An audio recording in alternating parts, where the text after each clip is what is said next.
Hello everyone and welcome to my channel, a new video tutorial featuring our latest dye collection, the Nature Weave.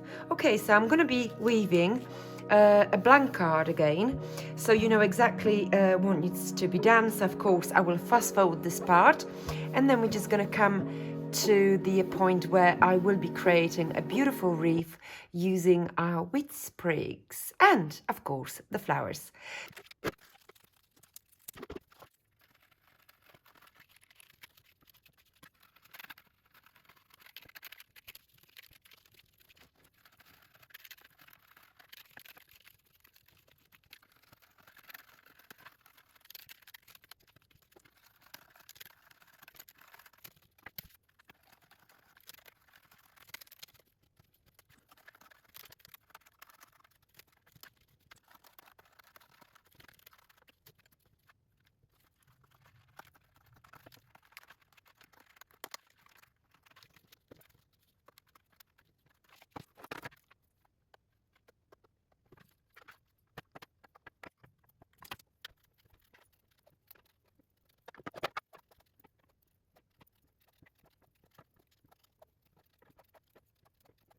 Okay, so my blank card is done, nice, and I will do just a little bit of trimming on this side. Okay, so what we're going to make in this video, it's actually a wreath. Okay, we've got these beautiful sprigs and they go one direction. The larger one goes one direction, the smaller one the opposite, of course. And this way, I feel I would achieve a really lovely wreath.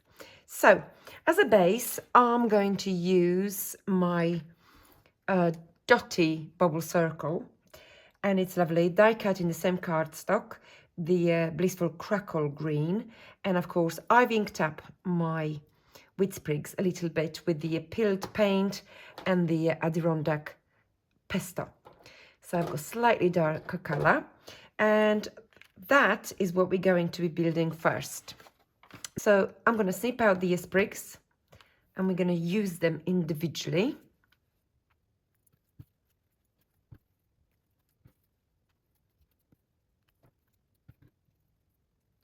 Okay, so we're going to begin with creating a wreath, and I'm going to use the PVA glue rather than hot glue gun, because that way we can move our sprigs one way or another. Okay, so I've just curved some of my sprigs in order for us to have the three-dimensional effect, and let's start building a wreath.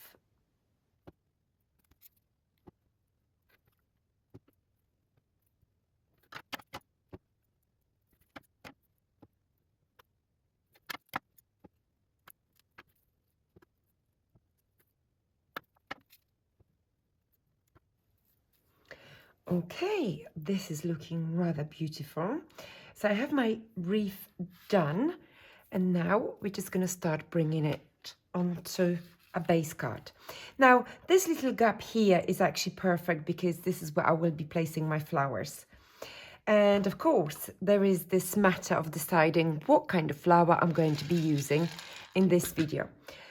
Wow, I hope you watched my video tutorial on making 30 flowers from the scalloped flower die. It is really amazing. I still have loads of flowers left from that particular session or production, mini production. And now I've got these flowers, which I think they would look absolutely beautiful here. This gap on obviously my wreath actually would be perfect because it's a little bit more spacious in between the twigs. So these two would look absolutely amazing.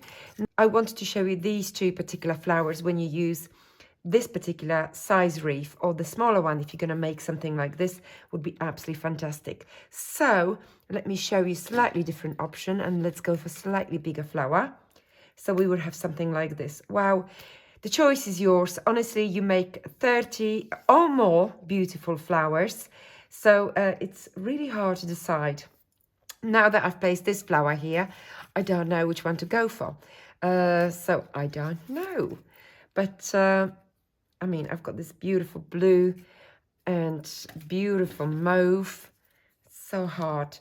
I hope you've seen my video tutorial, but if you haven't, check it out. I will actually pop a link to that video in the description box below. Oh gosh, I love the beige colours. But you know, I think I'm going to stick with my first choice. We're going to go with these two. So one thing, I'm going to use one of the strips to create a little bit of a bow, if you like. So I've just curved my strip and I'm just going to glue it together. What I will do at this point is actually add this beautiful border from our border adornments. And I'm just going to literally stick it over my strip.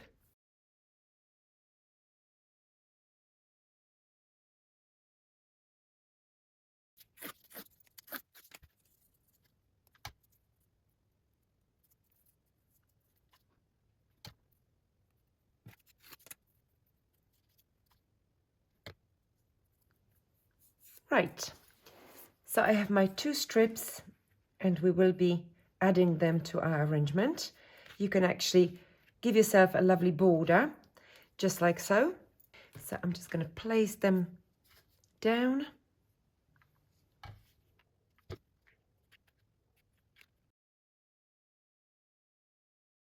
There you go.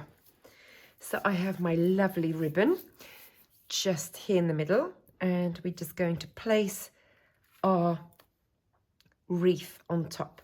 Now, before I do that, actually, I will bring a little bit of my natural fibre, and we're going to fill the center with the fibre in a way, but at the same time creating a little bounce.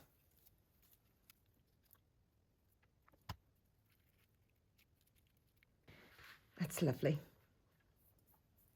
As you can see, these two flowers contain actually two different stamens inside. In a way, this one is the 3D poinsettia stamen, and this one is the ornate center from this scalloped flower. Because this flower is bigger, I'm actually going to place this flower just below. So I have my beautiful flower stuck on already, and at this point I'm going to bring my happy birthday wreath into the mix. Just like so. Lovely. Okay, so my happy birthday wreath is down, and now I'm just going to introduce my second flower. I'm just going to pop it just here. I'm going to hold it. So now for my ribbon, I'm going to go for slightly contrasting colour with regards to the colours that you're seeing here. And I've got this lovely sort of greyish, bluey, grey kind of twine here. And we're just going to be placing it just here. That is looking lovely. And what I'm going to do next, I'm going to bring a little white pearl below each twig, just to raise my twigs a little bit, but also decorate it with the pearl. So that's a great way of actually achieving that effect.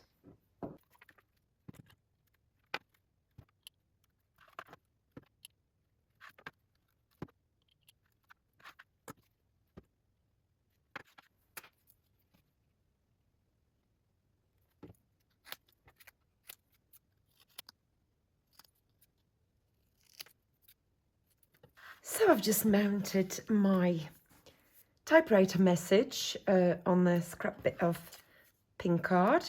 So what I actually want to do, I want to bring my little peg into the mix here, where my message is going to be sitting. So number one, we're just going to secure the peg onto the card. And now we can actually secure the message inside of a peg as well.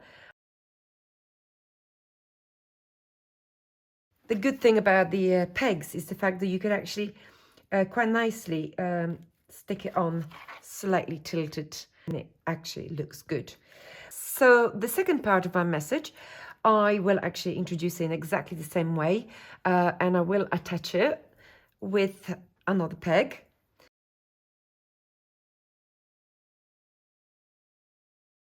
There you go. And now my message can be attached here. There you go. Exactly the same angle. That looks lovely.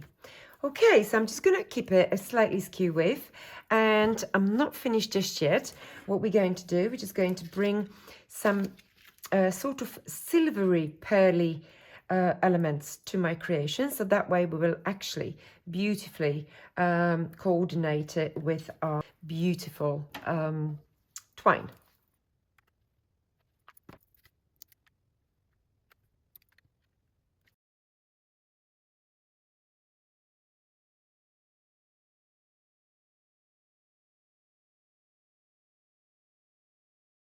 So now, as you can see, I've added a few more of my silver pearls, and some in few places I've actually built them into a little cluster of pearls. So I'm just going to carry on with a few more, and I'm going to create a cluster of 3 pearls just here.